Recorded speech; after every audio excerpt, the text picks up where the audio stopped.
త్వరగా రండి బాబు ఇంట్లోనే ఉంది. మీకోసం ఎంతసేపు మాటల్లో పెట్టి ఉంచాను అని చెప్పేసి పోగానే ఇంకా సత్యవతి భయపడి సంచి తీసుకొని అటు ఇటు పరుగులు పెడుతూ ఉంటుంది.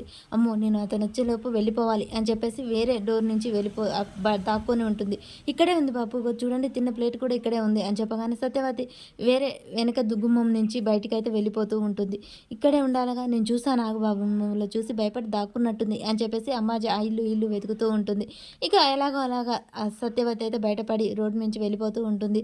మిమ్మల్ని చూసి పారిపోయినట్టుంది బాబు అని చెప్పగానే సరే నేను బయటకు వెళ్ళి చూశాను అని చెప్పేసి ఇద్దరు బయటకు వెళ్ళి చూస్తారు. అక్కడ ఇక కేశవ ఇంకేమైనా నిజాలు చెప్పిందా అని చెప్పేసి డీటెయిల్స్ అయితే కనుక్కుంటూ ఉంటాడు. విజయమ్మ ఈలోపు అటుగా వెళ్తూ కేశవని చూసి అక్కడే ఆగుతుంది. ఇదేంటి కేశవ ఇక్కడున్నాడు ఈమెతో మాట్లాడుతున్నాడు ఏంటి అని చెప్పేసి డ్రైవర్ కార్ ఆపు అని చెప్పేసి విజయమ్మ అయితే కార్ డోర్ తీసి అక్కడి నుంచి చూస్తూ ఉంటుంది. నువ్వు ఇక్కడే ఆగు నేను వెళ్ళి చూస్తాను అని చెప్పేసి ఇక విజయమ్మ దిగి అయితే వీళ్ళ దగ్గరికి వస్తుంది. ఈలోపు కేశవ తనతో మాట్లాడి అక్కడి నుంచి వెళ్ళిపోతూ ఉంటాడు. విజయమ్మ తొందరగా వస్తూ ఉంటుంది. వీళ్ళు ఏం మాట్లాడుకుంటున్నారో వినాలని. విజయమ్మ దగ్గరకు వచ్చేసరికి కేశవ అక్కడి నుంచి వెళ్ళిపోతాడు. ఇక అమ్మాజీ కూడా లోనికి వెళ్ళిపోతూ ఉంటుంది. అసలు కేశవ ఏంటి ఇక్కడికి రావటం ఏంటి అని చెప్పేసి ఆలోచించి ఇంట్లోకి వెళ్తూ ఉంటుంది. ఇంతలో లోనికి వెళ్ళి చిటిక వేయడంతో అంబాజీ బయటికి వస్తుంటుంది. ఎవరమ్మా నువ్వు అనగానే నేను అడిగేదానికి సూటిగా సమాధానం చెప్పు. ఇప్పుడు వచ్చిన కేశవ నీతో ఏం మాట్లాడా? అసలు మీరెవరమ్మా? తిక్క ప్రశ్నలు అయ్యకు. నా సంగతి నీకు తెలియదు. నేను అడిగిన దానికి మాత్రమే సమాధానం చెప్పు. అతను నీతో ఏం మాట్లాడాలి? ఎందుకు మాట్లాడు అనగానే అంబాజీ భయపడిపోతూ ఉంటుంది. ఇదేదో పెద్దవాళ్ళ విషయంలాగా ఉంది.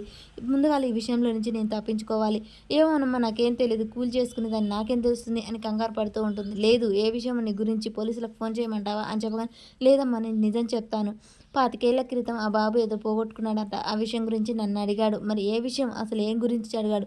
ఏమోనమ్మా నాకేం తెలుస్తుంది. కూలి పని చేసుకునేదని నాకేం చెప్పలేదమ్మా. మీకు దండం పెడతాను నన్ను వదిలేయండి అని చెప్పేసి అంబాజీ అయితే లోనికి వెళ్ళిపోతుంది. 25 ఏళ్ల క్రితం పోగొట్టుకున్నాడా? ఇదేదో మా నాన్న చెప్పిన రహస్యానికి దీనికి సంబంధం ఉన్నట్టుంది అని చెప్పేసి విజయం ఆలోచిస్తూ ఉంటుంది.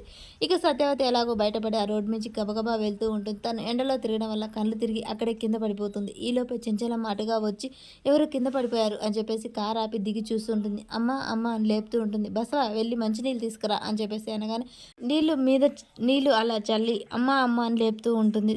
సత్యవతి చాలా షాకింగ్గా గురై స్పృహ కోల్పోతూ ఉంటుంది. ఇక మరి చెంచలమ్మ తనను తీసుకెళ్ళి తన ఇంట్లో పెట్టుకుంటుందా? మరి కేశవ అక్కడికి వచ్చేసరికి తనని గుర్తుపడుతుందా? అసలు ఏం జరుగుతుంది అనేది మనకు నెక్స్ట్ వీడియోలో తెలుస్తుంది.